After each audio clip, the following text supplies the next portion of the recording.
जैसा कि आप सभी को मालूम है, एसएससी जीडी के एग्ज़ाम चल रहे हैं। उसमें जनगणना से संबंधित प्रश्न हर शिफ्ट में पूछे जा रहे हैं। 1 से 2 प्रश्न हर शिफ्ट में पूछे जा रहे हैं। तो आज हम आपके लिए एक मॉक टेस्ट लेकर आए हैं। जो जनगणना से संबंधित जो सभी प्रश्न हैं उसका एक मॉक टेस्ट हम लगाने वाले हैं। तो आपको कमेंट बॉक्स में लास्ट में बताना है कि आपने कितने प्रश्न सही किए। तो चलिए शुरू करते हैं। आपका पहला प्रश्न है, आज़ादी के बाद भारत की पहली जनगणना किस वर्ष में हुई? बताइए इसका राइट आंसर। इसका राइट आंसर हो जाएगा ऑप्शन नंबर बी, 1951 में। आज़ादी के बाद भारत की पहली जनगणना कब हुई? इसका राइट आंसर होगा 1951 में। अगला प्रश्न देख लेते हैं। 2011 की जनगणना के अनुसार निम्न में से किस राज्य का लिंगानुपात सबसे अधिक है? तो आपसे पूछा गया कि किस राज्य का लिंगानुपात सबसे अधिक है। तो इसका सही जवाब हो जाएगा option number D, Kerala. Kerala का लिंगानुपात सबसे अधिक है। 2011 की जनगणना के अनुसार किस केंद्र शासित प्रदेश का लिंगानुपात सबसे ज़्यादा है? तो इसमें आपसे केंद्र शासित प्रदेश का लिंगानुपात पूछा गया है। अगर आपसे राज्य का पूछे तो क्या होगा आंसर? केरल। और केंद्र शासित प्रदेश का पूछे तो इसका राइट आंसर होगा पुदुचेरी। ऑप्शन नंबर ए इसका सही जवाब हो जाएगा। पुदुचेरी का लिंगानुपात सबसे अधिक है केंद्र शासित प्रदेश में, अगर आपसे पूछे तो। अगला प्रश्न है, 2011 की जनगणना के अनुसार किस राज्य का लिंगानुपात सबसे कम है? तो यहाँ पे आपसे राज्य का लिंगानुपात सबसे कम किस राज्य का लिंगानुपात है ये आपसे पूछा गया है। तो इसका सही जवाब हो जाएगा option number C, Haryana. Haryana का लिंगानुपात सबसे कम है। अगला प्रश्न, किस केंद्र शासित प्रदेश का लिंगानुपात सबसे कम है? यहाँ पे आपसे पूछा गया है केंद्र शासित प्रदेश का लिंगानुपात सबसे कम है। तो आपको यहाँ पे बताना है। इसका राइट आंसर हो जाएगा ऑप्शन नंबर सी, दमन व दीव। दमन दीव का लिंगानुपात सबसे कम है। अगर केंद्र शासित प्रदेश में आपसे पूछा जाए तो ऑप्शन नंबर सी, दमन व दीव राइट आंसर हो जाएगा। आपका अगला प्रश्न है, 2011 की जनगणना के अनुसार भारत का दूसरा सर्वाधिक जनसंख्या वाला राज्य कौन सा है? तो यहाँ पे आपको बताना है कि भारत का दूसरा सर्वाधिक जनसंख्या वाला राज्य कौन सा है। पहला तो आपको पता होगा, आप सभी को पता है, उत्तर प्रदेश है। सर्वाधिक जनसंख्या किस राज्य की है? उत्तर प्रदेश की। यहाँ पे आपसे दूसरा राज्य पूछा गया है। तो इसका सही आंसर क्या होगा? चलिए इसका राइट आंसर हो जाएगा ऑप्शन नंबर बी, महाराष्ट्र। दूसरा सर्वाधिक जनसंख्या वाला राज्य महाराष्ट्र। अगला प्रश्न, आपका अगला प्रश्न है, 2011 की जनगणना के अनुसार भारत का सबसे कम साक्षर राज्य कौन सा है? तो यहाँ पे सबसे कम साक्षर राज्य आपसे पूछा गया है। बताइए इसका राइट आंसर क्या होगा?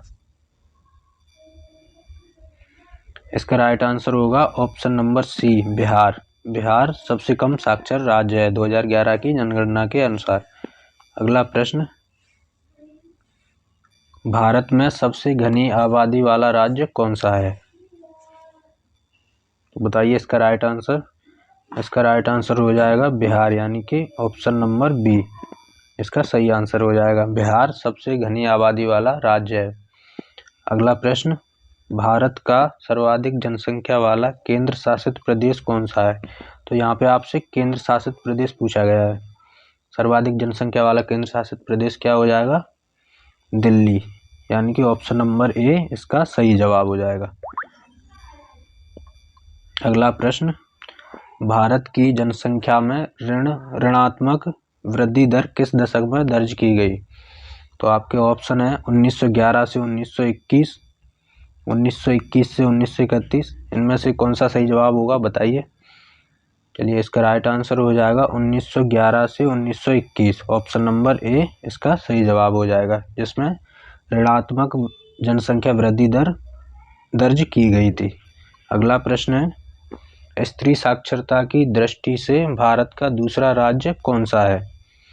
तो त्रिसाक्षरता की दृष्टि से भारत का दूसरा राज्य आपसे पूछा गया है, तो इसका राइट आंसर हो जाएगा मिजोरम, यानी कि ऑप्शन नंबर बी इसका सही जवाब हो जाएगा।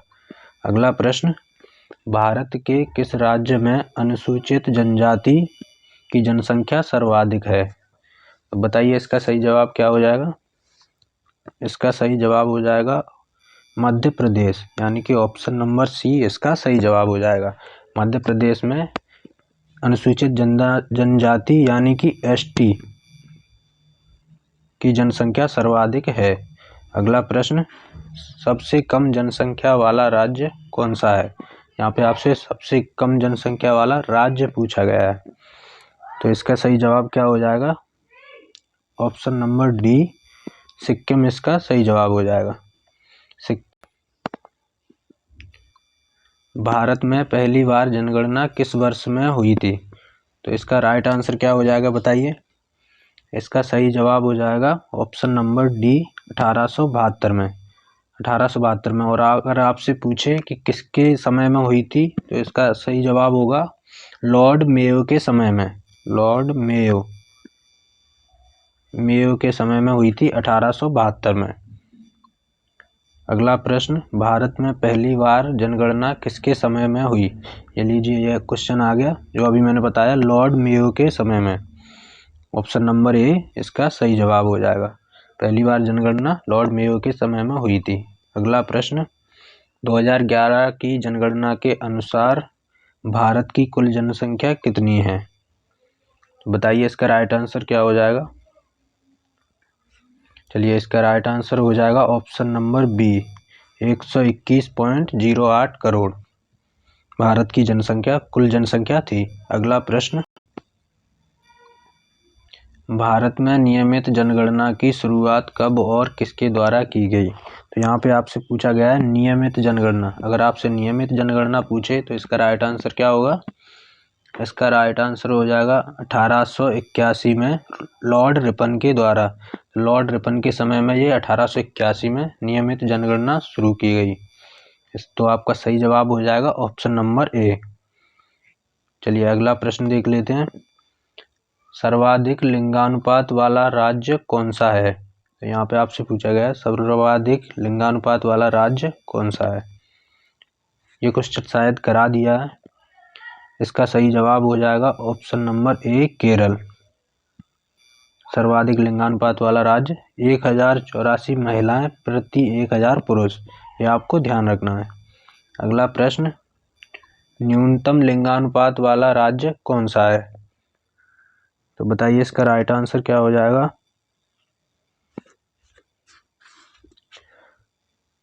इसका राइट आंसर हो जाएगा ऑप्शन नंबर सी हरियाणा।